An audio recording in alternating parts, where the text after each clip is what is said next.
I see my daughter that has been homeschooled or in virtual school since March, and now we are at mid-November. So it's been a while, and it has been affecting a lot in different ways. So what do you think about that? What do I think? Yes. I am glad. I'm glad you bring it up. I am glad you talk about this because my daughter was supposed to go back to normal school, face-to-face. That's how they call it now. Face-to-face school, October 26th. We have the protocols. We have all the rules, etc.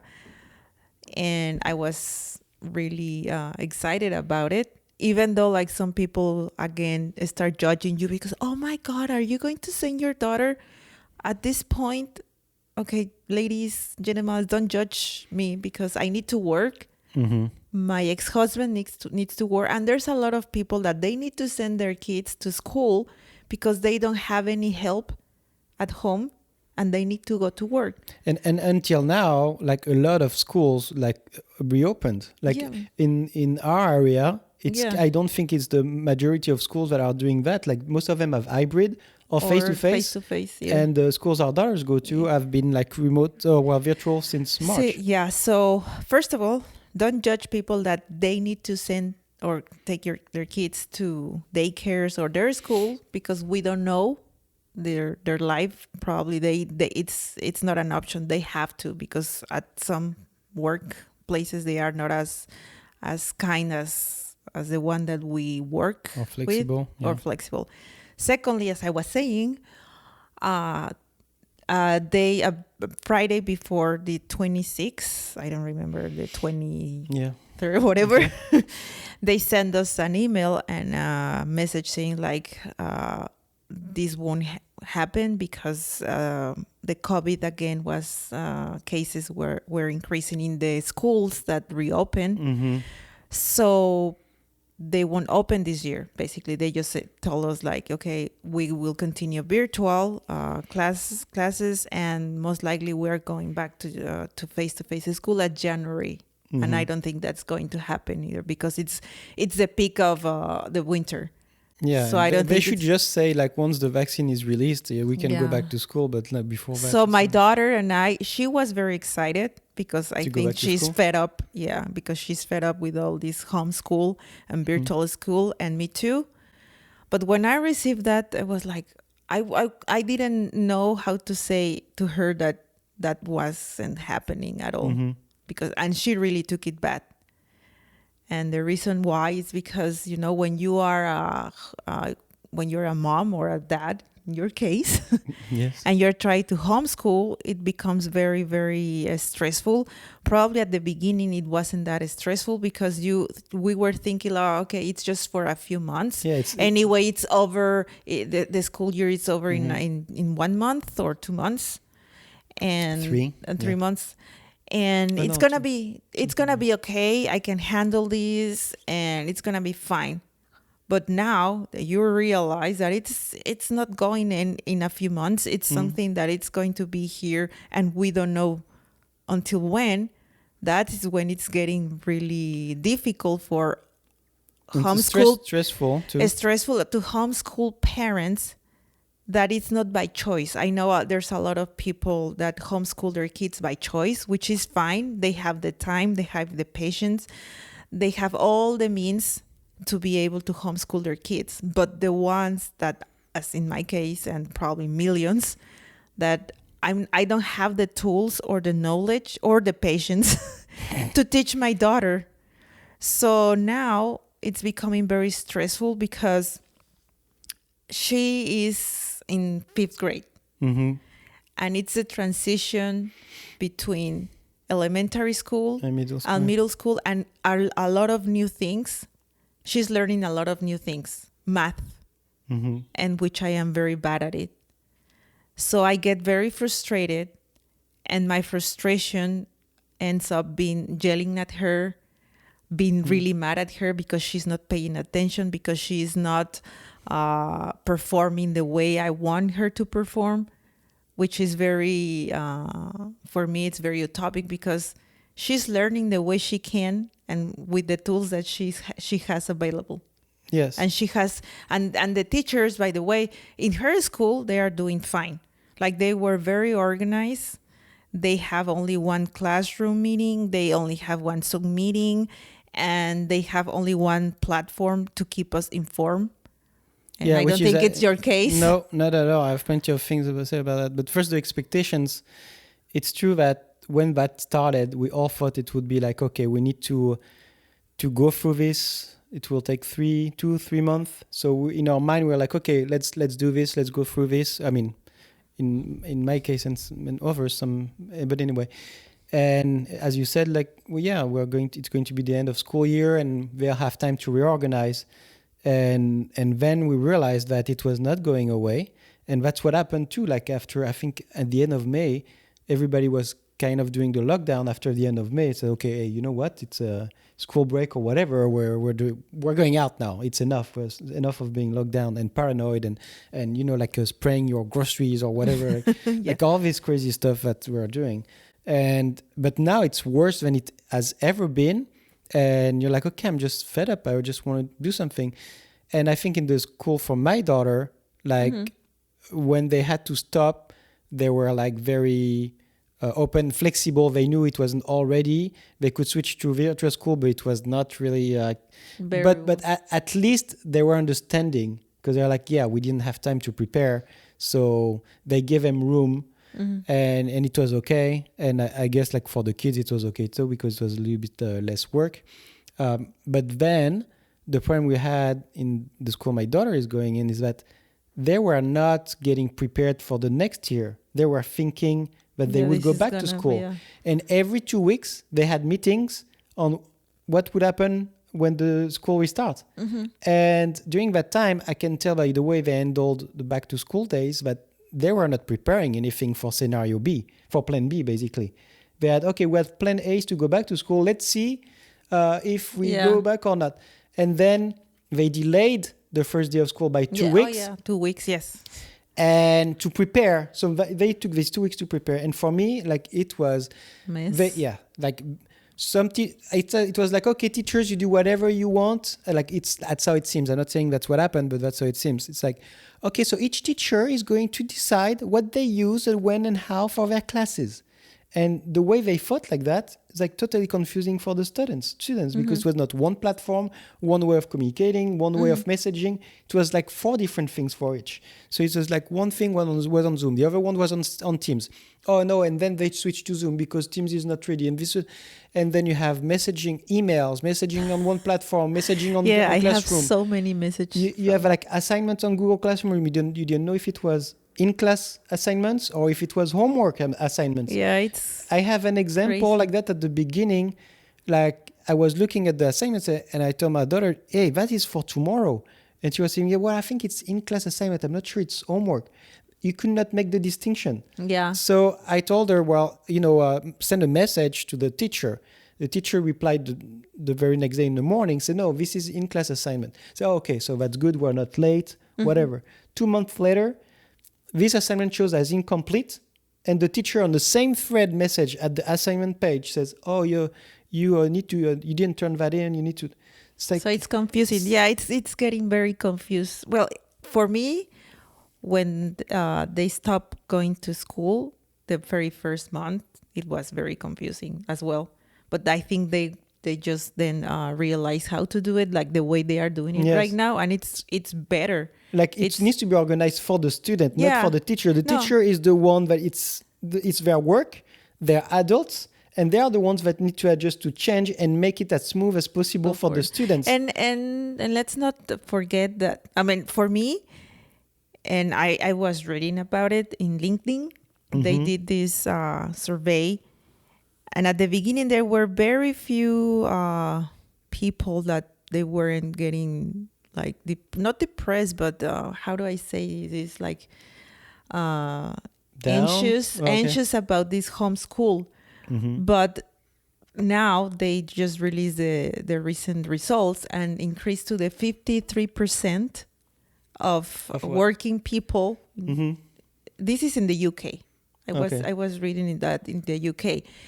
53% like they were getting anxious or really having mental issues because of this homeschool, because it's very hard, a struggle between your work and the work that it was supposed to be done by the teachers. Yeah. Right? And the teachers now, they are, and I have discussed this with my coworkers, they expect a lot from us as parents, a lot. Yeah, they expect us that and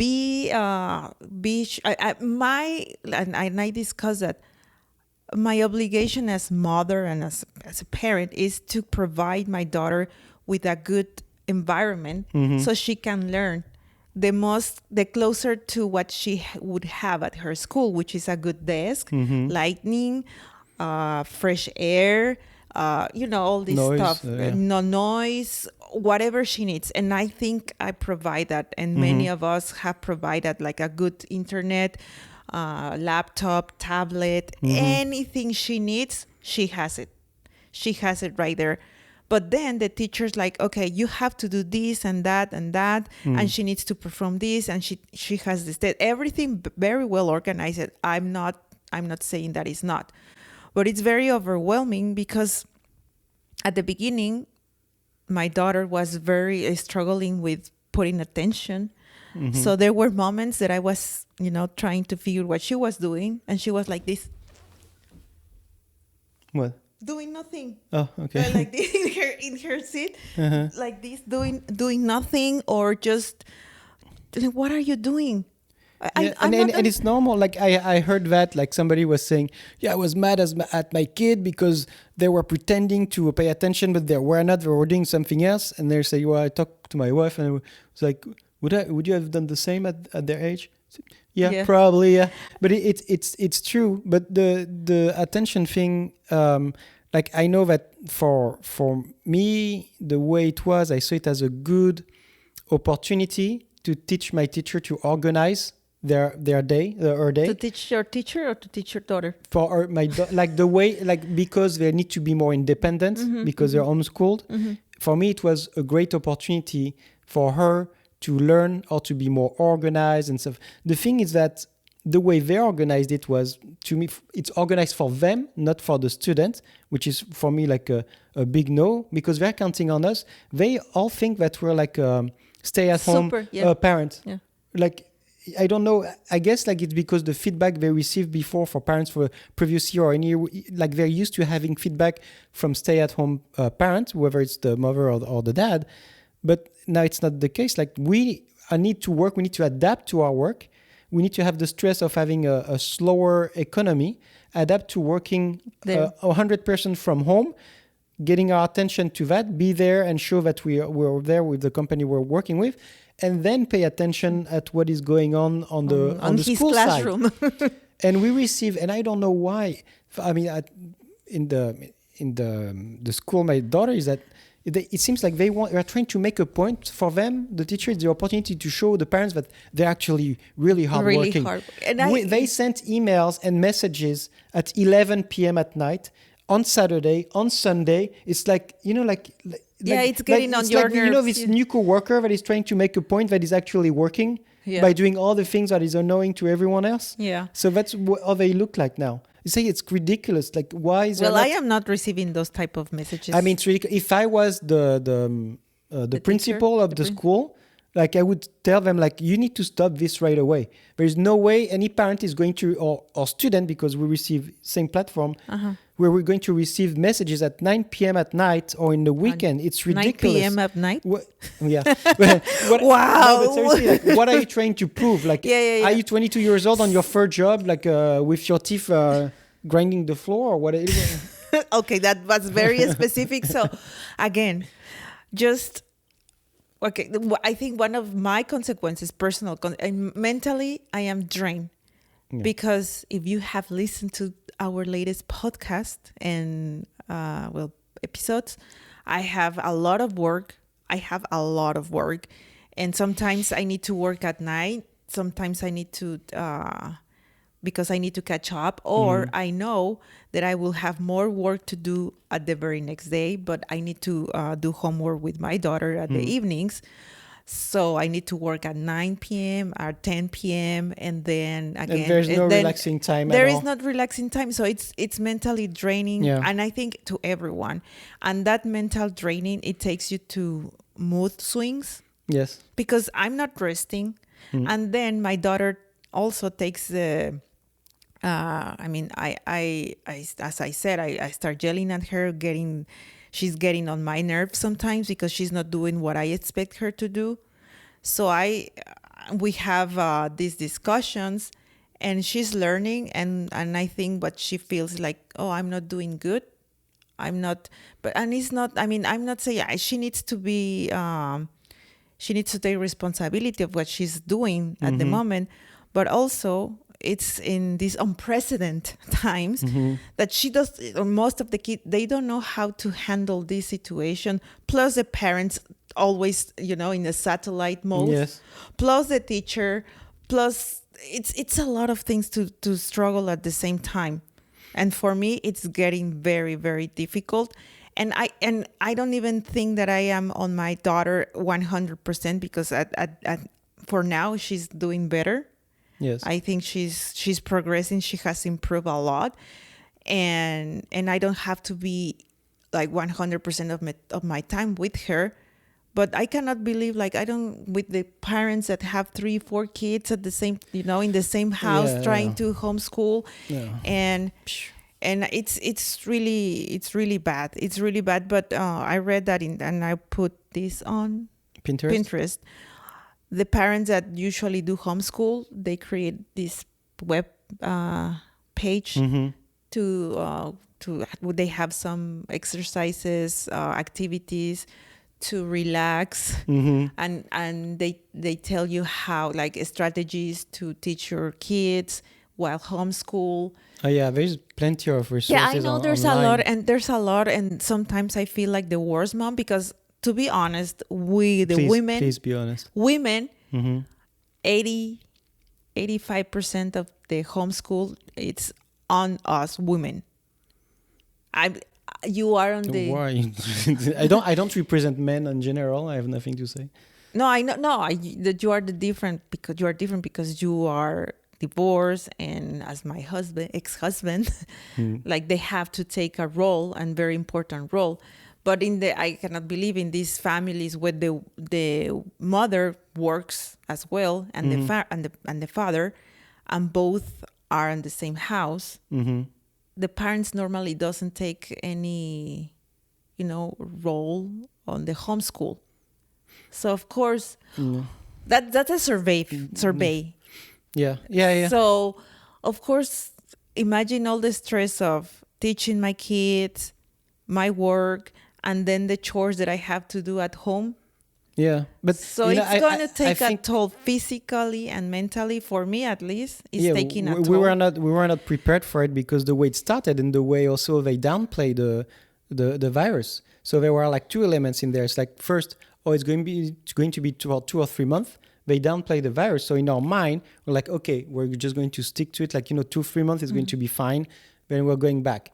The way the school handled it, but not being ready or not calling it early, it's like you're not preparing yourself mentally. Yeah. You don't look at the resources that are available or whatever, and then 15 days before, you need to do that. And then you're in the middle of, your work, you're dealing with working from home at your work. And the thing also is like when you work at home, then if you don't look at your child the way you would like to, then you feel guilty. Yeah. And once you step out of your work during work hours to check on your child, you feel guilty because you step out of your work. So there's no win situation. So of course it's going to take a toll on you, on your mental, and your moral, or everything. And for the people that they don't have kids, like seriously, sometimes You're jealous? No, I am jealous. No, the thing is like, probably they say like, oh, it's simple, it's easy, it's just a kid, it's just it's overwhelming. And I only have one, and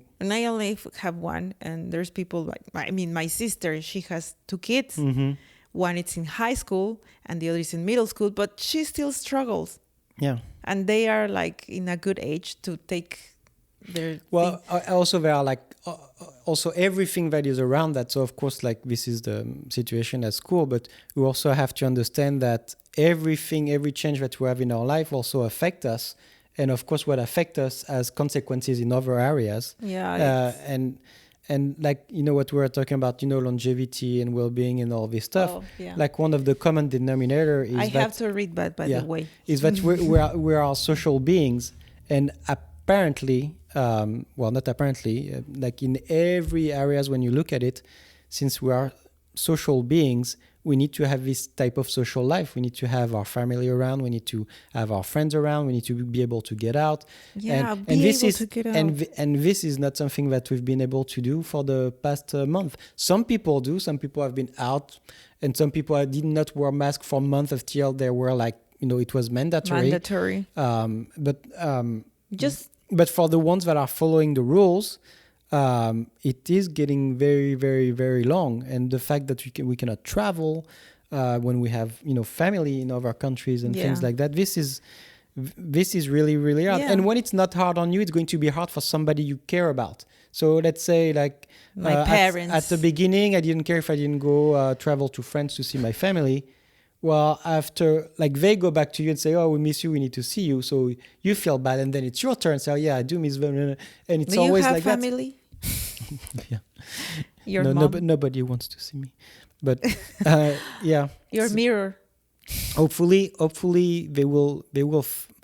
Well, I think everything is going to go not back to normal, but the vaccine is going to be determined. Until the vaccine is ready, and Fauci already told that. Like, we won't have any normal until April 2021. No, he said until November 2021. Oh, wow. Okay, I didn't read that part. But just if you feel the same way, Pepe and I, you are not alone. Yes. It makes me feel like at some way comfort. But I don't want I don't want us to sound like we're the victims. No. I am not. Because we were just like taking it as it was said, and we could have been proactive and look at the resources from the beginning, and we didn't. No, right? Because we thought that it wouldn't last. Yes. But when you're proactive and you prepare, if others don't, I was doing TikToks and memes and memes about the homeschool situation, which is it's a very Mexican way to deal with problems. You know, in Mexico, when we are going through a very bad situation, we always make fun of that situation, and I was doing that. It was funny to see in TikTok the other moms that they were struggling just as I was, or the memes or whatever. And now it's like, okay, these will have very, very bad consequence in my daughter's education, because 20 years from now, the people in charge of this country will be ruled by kids that were homeschooled by people with anxiety like me, vitamin D deficiency, insomnia, and drinking problems. and they're not able to do divisions.